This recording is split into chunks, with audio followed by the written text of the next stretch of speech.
You knew it, I knew it, the entire internet knew it. Ford was never going to have a giant void between the Mustang GTD and the Mustang Darkhorse for very long. Here's the vehicle that fills the gap, the Ford Mustang Darkhorse SC. Were you expecting a Shelby? I was. But before you go jumping to conclusions, know that this vehicle is a Shelby GT500 in everything but name. And I can prove that to you just by telling you about the engine.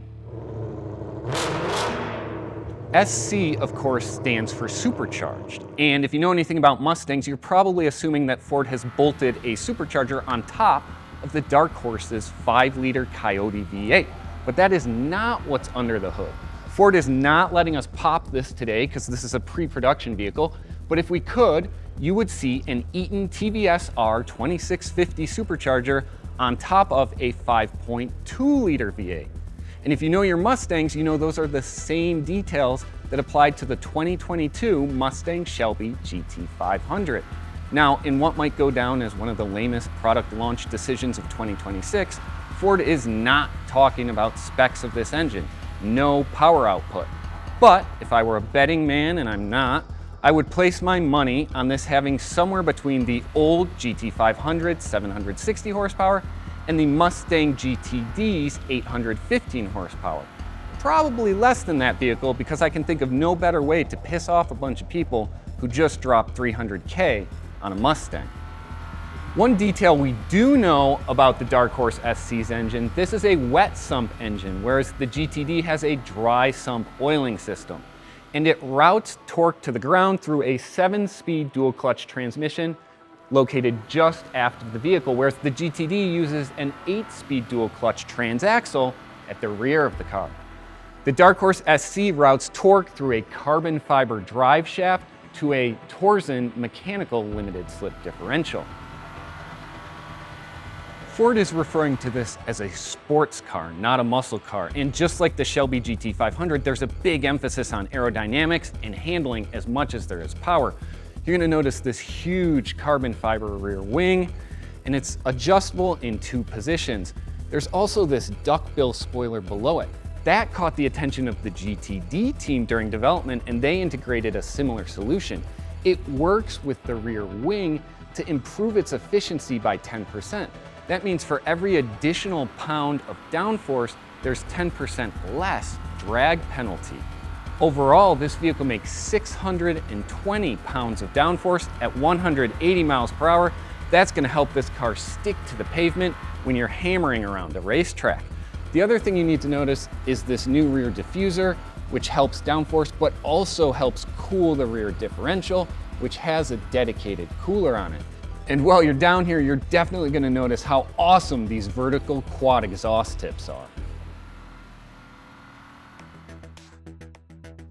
The track of the SC is an inch wider than the Darkhorse, which means unique fenders. You also get this unique aluminum hood with the carbon fiber extractor.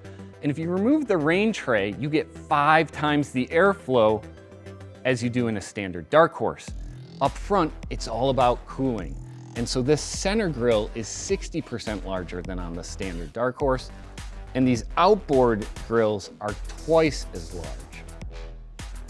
There is a huge emphasis on track handling with Darkhorse SC, and there are several changes that we can't see, like changes from steel to forged aluminum suspension components, stiffer springs, geometry tweaks that change the roll center, and slightly tweaked knuckles.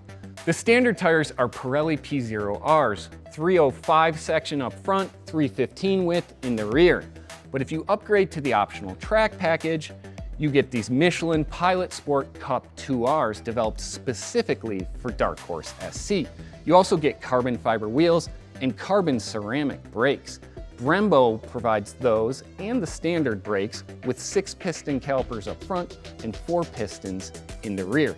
Overall, that track package reduces unsprung weight by 120 pounds all the way around the vehicle. It also ditches the rear seat for another 30 pounds. Call it 150-pound weight reduction with the track package. The interior is mostly recognizable Mustang parts, but there are a few special touches unique to the Darkhorse SC.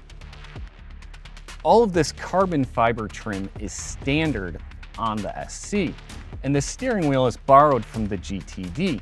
In the launch year, there's also a Track Pack Special Edition that comes with 3D printed titanium shift paddles and gear selector knob. These Recaro seats are optional. They feature a neat checkered flag pattern in the insert. That's a nod to the fact that this vehicle was developed by Ford Racing. There's also a 5-mode traction control system that's pulled from GTD. So there you have it, the Ford Mustang Darkhorse SC. Don't call it a Shelby GT500, but it's okay if you think of it that way. Now, in addition to these engine specs, there's a few details we don't know, namely the price. Is it more than 6 figures or less than? I'm curious to find out. We'll know that soon because this vehicle goes on sale in March with deliveries beginning this summer. For more on the Darkhorse SC, along with the latest automotive news and reviews, visit MotorTrend.com.